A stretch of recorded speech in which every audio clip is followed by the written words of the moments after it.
Most business owners straight up live in a world where they aren't closing the sales that they want to, they aren't dealing with the high quality qualified customers that they want to be dealing with, and they aren't able to surpass the current revenue ceiling that they're hitting with their operations. And it's really this straightforward. If you do not live in the same world where you are the person that actually gets these things, then you're not going to be that person and you're not going to get those things, okay? It sounds really simple when we put it like that. By this token, if we can essentially fix the person that you are, fix the world that you live in, if we can fix the reality that you're currently operating from, then we can fix your business. Now that probably sounds pretty crazy, and you can cue the schizo allegations, and to be honest, I could talk about all of the weird, like, metaphysical, alchemical, spiritual, esoteric nonsense. I could go on about this literally all day if I wanted to, but this is a business channel and you are probably a business owner if you clicked on this video, so we're going to keep this grounded and we're going to keep this actionable. So before we go any further, there is this one thing that I need you to understand. Everything that I am about to say is completely useless unless you understand that you are in almost complete control of absolutely everything, okay? You need to have a level of agency. If you don't believe that you're actually in control of the world and in control of your life and everything like that, what I'm about to say is probably not going to be of much use to you. I would hope though, of course, you being a business owner, being an entrepreneur, you probably have at least some level of agency that the average person does not. Because it really is, as Plato once said, okay, what Plato actually said. Oh my gosh. Reality is created by the mind, so essentially we can change our reality by changing our mind. So you need to understand, with this degree of agency that I need you to have, that reality is entirely malleable. We can manipulate it, we can work it in whatever way that we want, and in doing so, obviously we can manipulate the things that we have and achieve the goals that we want to by manipulating reality. And look, that probably sounds a bit crazy if you're a very grounded, materialist kind of person, but if you don't believe me, have you ever actually stopped to question what reality actually is? So, I pondered this a bit myself, and I went ahead and made this quick mock-up diagram for you. This is what I would say is a pretty good and also pretty grounded, okay, analysis of what the term reality can be broken down into. So as we can see, there are three main levels of reality, and of course, that is the agency that we have within those three layers. So let's go ahead and break down each of these sections. So the first layer is what we will call the physical reality. This is what most people observe because it's kind of just what you see, okay? Physical reality is the only thing that you cannot control, okay? There is absolutely nothing that you can do about physical reality. Consistent rules exist within physical reality, that is things like physics, biology. There is absolutely nothing that we can do on this level, okay? You can't negotiate with fire, because if you try and ask fire to not burn you and cause you immense amounts of pain when you come into contact with it, then you're probably just going to end up like this guy. You cannot negotiate with fire. You cannot negotiate with the laws of physics and biology. Quick side note. There is obviously more to the laws of physics and biology than we currently understand, hence science. Science comes from the root word scienta, which means knowledge in Latin. So it's just knowledge of how the world works. There's obviously going to be new things that we discover all of the time, but again, within those boundaries, you can't change them, okay? But now this is where it actually starts to get interesting. So again, we cannot change physical reality, but we can start to alter something called the perceptual layer of reality. So perceptual reality is just basically your experience of the world, and it's completely your choice. Two people can live in the same physical world, but live in a totally different reality because they perceive it in an entirely different way. It's kind of like this meme where it's like these two guys, and they're arguing over whether or not the number here is a 6 or a 9, obviously because they flip them upside down. Yeah, do you guys know what mansplaining is? It's basically so essentially they're both correct. 6, 9, it depends on which way you're looking at the number, but they're both technically correct. It's just because their perception is different, because they're standing from a different perspective. Do you see what I mean? And another great example of this is the news, okay? You can be the guy that looks at the news, and for instance, this is something that I saw was a few weeks ago about this cat. And the cat goes to this library all of the time. And because the cat goes there so much, the staff at the library gave the cat a library pass, okay? That's super wholesome, okay? And you can be like this guy, where you're like, man, the world is beautiful, and everything about it is just so nice and wholesome. Or you can be on the other side of the spectrum, where you're looking at the news and you're looking at all of the like, man, there's war and there's people getting shot and everybody's dying and we're all gonna die and the world's gonna collapse. And then you just end up thinking, man, the world is a terrible, terrible place. I have lost all hope.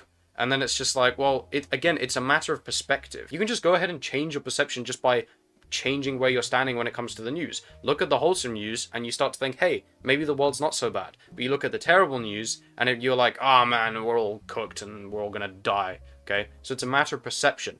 Both things are technically true, okay? Both are true because there are bad things happening in the world, but there are also really good things happening in the world. So depending on your perception, you change how it is that you view the entire of the reality. And very similarly to the perceptual layer of reality, we have the third layer, which is the constructed reality. So a lot of things in the physical world mean like absolutely nothing, but they are given meaning because people proceed to believe in those things. So essentially, constructed reality just refers to social constructs, anything like that, collectively agreed upon fictions, so things that are not necessarily true in practicality, but they become true because people agree on those truths, essentially, and they create a truth. So think about this. Money is literally just a piece of paper. Okay, in the very simplest way possible, here is a £10 note. This is a piece of paper, okay? This is just a piece of paper. And yet, if I give this piece of paper to somebody in a shop, they will give me something. Like, isn't that crazy? I could literally tell somebody to go and do something for me and say, here, I'll give you this piece of paper if you do something for me.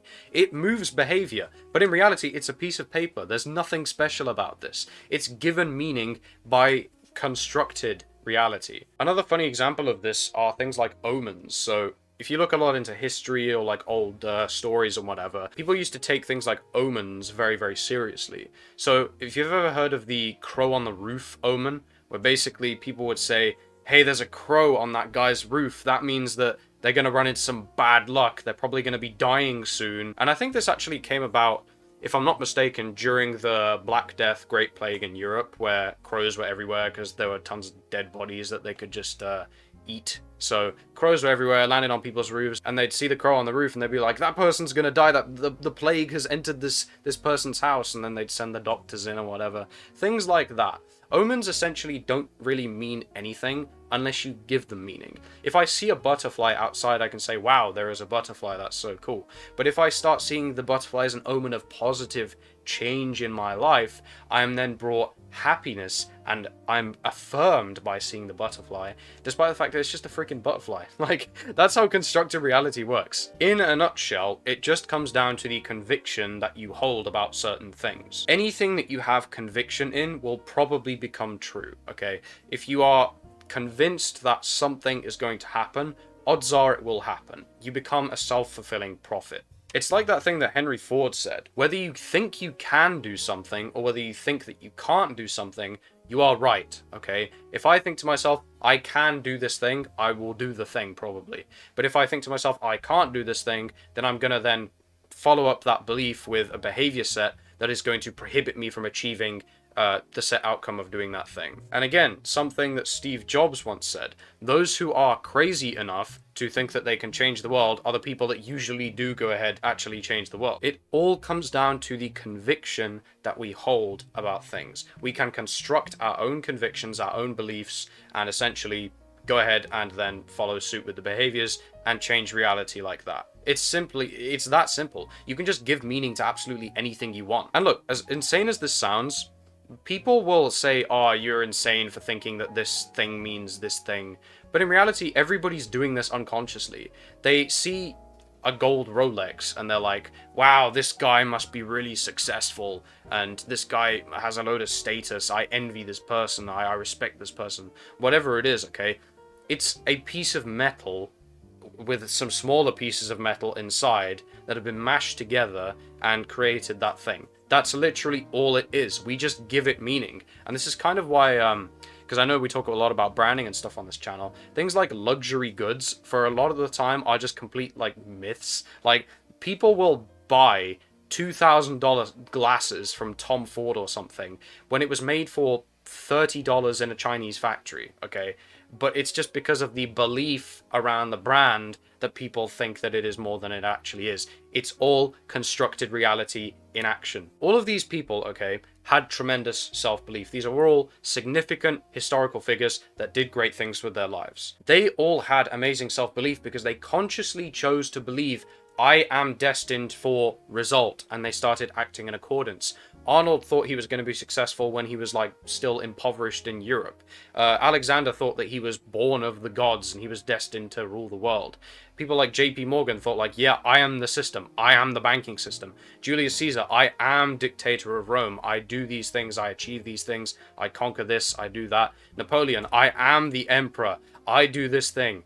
And look, it's just a common denominator between all people who achieved great things throughout history. Because it just comes down to this. It's cause and effect. Again, this is just a diagram that I quickly made to illustrate this. So belief is going to drive you to take an action. That action is going to then produce an output, right? And that action is then also going to produce evidence, which is going to update the belief that you've already had. And it creates this positive feedback loop where you basically trip yourself into believing that you are worthy and you are great and you can do amazing things. So essentially, as I put in this little subtag here, aligned beliefs and honest feedback loops from putting the belief into action is what's going to make your own greatness and your own achievement of your desired goals inevitable. Cultivating delusional levels of self-belief. I think it was Will Smith, of all people, who said this. But he said that when you look at successful people, they all seem a little bit delusional. That is a common denominator between all people who actually set goals and achieve them, okay? That's what I'm going to say is the definition of successful in this context. You have to essentially, this is something I heard from the great Nero Knowledge, who put it really well. You have to be something before the world proves it to you. It makes perfect sense. You are the person that operates at 100k a month and not 50k a month.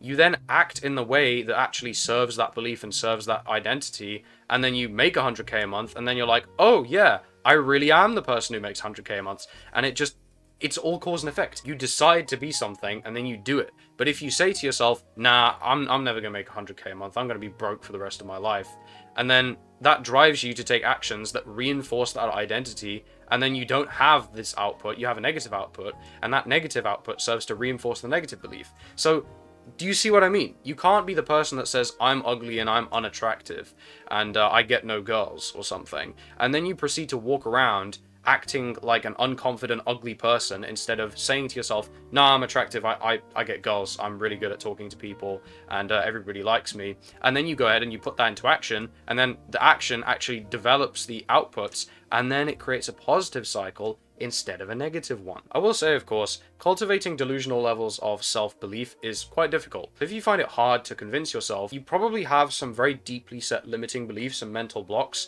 that are stopping you. And if so, and you like this video, I do have a video breaking down exactly how I reprogrammed my brain to get rich as fuck. And to be honest, this video is really, really good. I go through some super simple steps on how to forcibly remove those blocks that exist in your brain to then be able to actually install these new beliefs into your subconscious. There's some very, very simple methods in there, things like search and destroy, things like pull the plug, stuff that you will never have heard of before. It's completely like new. I made this stuff up and it's super effective. So go ahead, check out that video. I'll put it up on screen, and I think you'll really enjoy it. Watch it after you finish this one. So you can see waiting to act a certain way until you are that thing makes literally no sense. Because of the game of cause and effect, you'll condemn yourself to forever being the person who isn't that thing. Because you'll say, I'm not going to do this thing until I'm rich.